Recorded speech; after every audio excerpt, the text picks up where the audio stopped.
के साथ सुकमा से आ रहे, जहां पे पुलिस मुखबिरी की शक में नक्सलियों ने की ग्रामीण की हत्या। वारदात के बाद इलाके में दहशत का माहौल है। 4 अक्टूबर को बारसे नाम के युवक की हत्या की थी और 5 अक्टूबर को मृतक के भाई का अपहरण किया गया।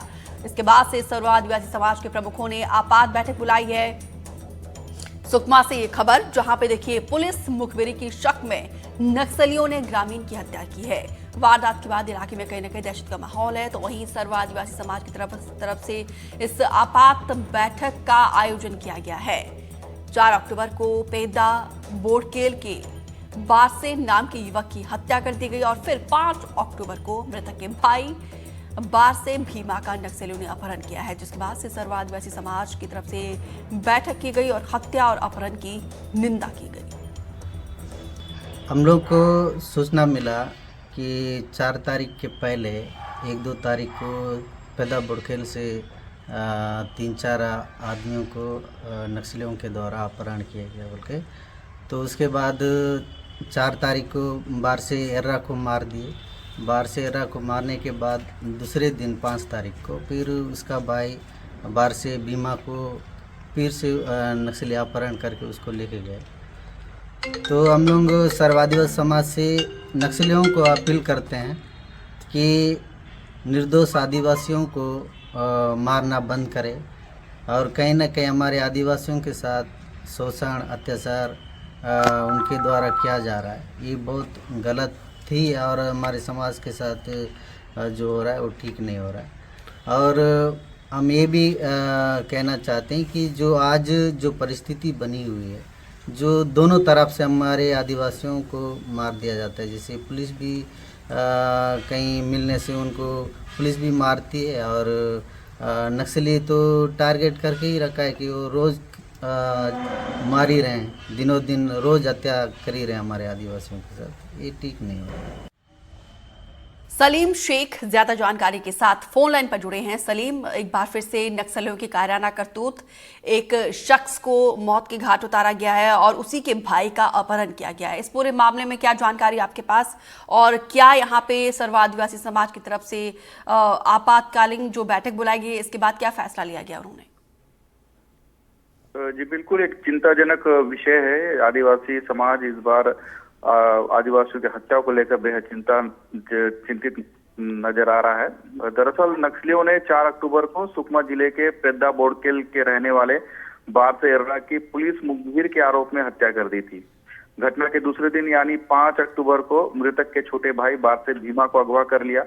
बीते 9 दिनों से युवक नक्सलियों के चंगुल में है। जब इस बात की जानकारी सर्व आदिवासी समाज को लगी तो उन्होंने नक्सलियों द्वारा हत्या और उसी परिवार के सदस्यों के अपहरण की घटना को लेकर निंदा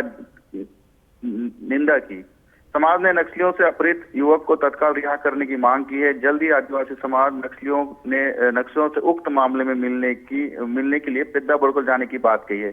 आदिवासी समाज ने इस बात को लेकर गहरी नाराजगी जताई है कि जिस तरह से पुलिस की तरफ से भी और माओवादियों की तरफ से आदिवासियों को जो हत्याएं हो रही है, उनका नुकसान हो रहा है, इसलिए इस बात को लेकर खास करके आदिवासी समाज बेहद गंभीर है और नक्सलियों से भी इस पूरे मुद्दे को लेकर उनसे चर्चा करने के लिए तैयारी कर रही है। आज आपातकालीन एक बैठक बुलाई गई जिसमें सर्व आदिवासी समाज के सभी समाज के लोगों पदाधिकारी में मौजूद थे।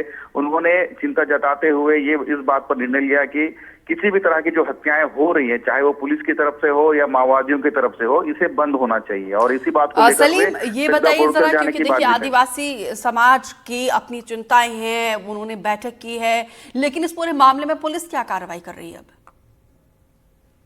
देखिए, पुलिस को अभी फिलहाल इस पूरे मामले की जानकारी नहीं मिल पाई है, क्योंकि होता यही है कि आदिवासी समाज आदिवासियों को जब नक्सली अपहरण कर लेते हैं तो उनके द्वारा एक चेतावनी दी जाती है कि किसी तरह की कोई भी सूचना अगर पुलिस को देंगे तो उनके परिवार को या उनके जो मेंबर हैं परिवार के उनको नुकसान पहुंचाएंगे। इसी डर से नक्सली माफ कीजिए आदिवासी समाज के जो ग्रामीण है वो पुलिस तक नहीं पहुंच पाते हैं। तो इस बार इस मामले में ये हो रहा है कि आदिवासी समाज पहल कर रहा है और जैसी सूचना समाज के लोगों तक पहुंची है तो समाज ने एक पहल करते हुए उस परिवार के साथ खड़े होने की बात कही है और जल्द ही उस इलाके में जाकर उनके परिवार से मुलाकात करेंगे। फिलहाल अभी कोई भी सूचना पुलिस तक नहीं पहुंची है। जी। चिंता की बात है सलीम, क्योंकि देखिए 4 और 5 तारीख को इस घटना को अंजाम दिया गया था और आज 14 तारीख है और अब तक पुलिस तक ऐसी घटनाएं, ऐसी वारदातें होती हैं और पुलिस तक पहुंचती नहीं है खबर। ये अपने आप में चिंता का विषय है। जी बिल्कुल चिंता का विषय है, होता है। मैं आपको वही बताना चाह रहा था कि नक्सल प्रभावित इलाकों में जो आदिवासी निवास करते हैं उन्हें दोनों तरफ से डर होता है। कभी डर उनको पुलिस की तरफ से भी है और बहुत ज्यादा डर तो माओवादियों की तरफ से। माओवादी के घर के सदस्यों की हत्या कर दे, उनके सजा देने जन अदालत ला के हत्या कर देते हैं, तो उसके बाद ग्रामीण जो परिवार होता है वो कहीं ना कहीं डरे सहमे से रहते हैं। उन्हें चेतावनी दी जाती है कि किसी तरह की सूचना पुलिस तक ना पहुंचाए। तो ये बड़ी विडंबना है कि पुलिस मामले के, हालांकि सूत्रों की तरफ से पुलिस को जानकारी जरूर मिलती है, लेकिन किसी तरह पुलिस इस पे पहल नहीं कर पाती है।